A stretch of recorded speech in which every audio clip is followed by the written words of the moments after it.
Bonjour, moi c'est Pierre. Et Louis. On est les co-créateurs et gérants de la société LPM-GB, entreprise spécialisée dans la plomberie, chauffage sanitaire et clim.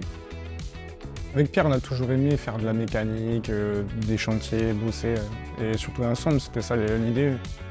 Et on s'est trouvé avec Louis à des moments de nos vies où on avait tous les deux fini nos études. On souhaitait tous les deux s'implanter à Bordeaux et accessoirement devenir nos propres patrons. J'ai fait un CAP chez les Compagnons du Devoir. Moi, j'étais dans le bain depuis quelques temps déjà. Moi, je suis issu d'un parcours purement commercial à la base.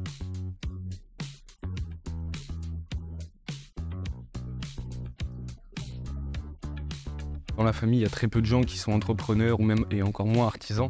Donc c'est vrai que je regardais un peu tout ce que je pouvais trouver comme info. Et c'est vrai que je vois un encadré, faites-vous accompagner pour créer votre entreprise. Alors c'est vrai qu'au début, j'y croyais pas trop. Mais par acquis de conscience, j'ai quand même mis mes coordonnées. Et dès le lendemain, j'ai un conseiller de la CMA qui m'a contacté pour prendre rendez-vous.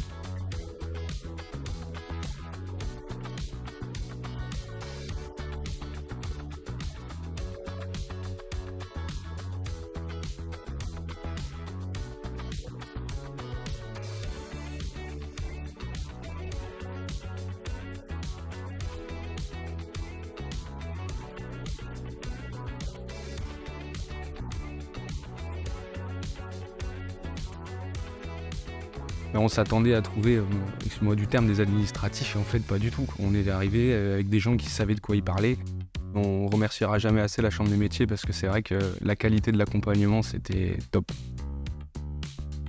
Je suis ravie qu'on soit là aujourd'hui pour parler du partenariat, de la convention que l'on a ensemble, la métropole et nous, les services de la Chambre de métier et l'artisanat, pour accompagner nos ressortissants, mes collègues du territoire.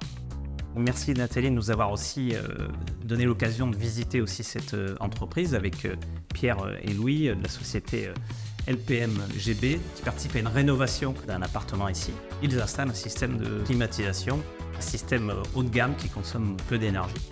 On a entre autres 3 volets qui nous tiennent vraiment à cœur: la transmission reprise des entreprises, le volet foncier, les mutations, qu'elles soient numériques, écologiques. Et là, notamment, on a ce volet écologie qui nous inquiète beaucoup et la mobilité aussi sur la métropole qui est un vecteur problématique pour mes collègues. Notamment, il y a un sujet qui est celui de la ZFE qui peut être compliqué, notamment pour des jeunes artisans qui utilisent des véhicules qui sont parfois pas tout récents, un petit peu anciens. La ZFE, bien sûr, on doit y passer, mais il faut que ce soit fait avec pédagogie. Et sincèrement, j'ai compris que là, la métropole avait bien compris les enjeux et que ce serait fait calmement, posément, en concertation. Et ça, pour moi, c'est une valeur primordiale. La métropole appliquera, a priori, à partir simplement du 1er janvier 2025, une ZFE et qui devra être limitée. On peut penser que la plupart des artisans aujourd'hui auront leurs véhicules qui seront autorisés à rentrer.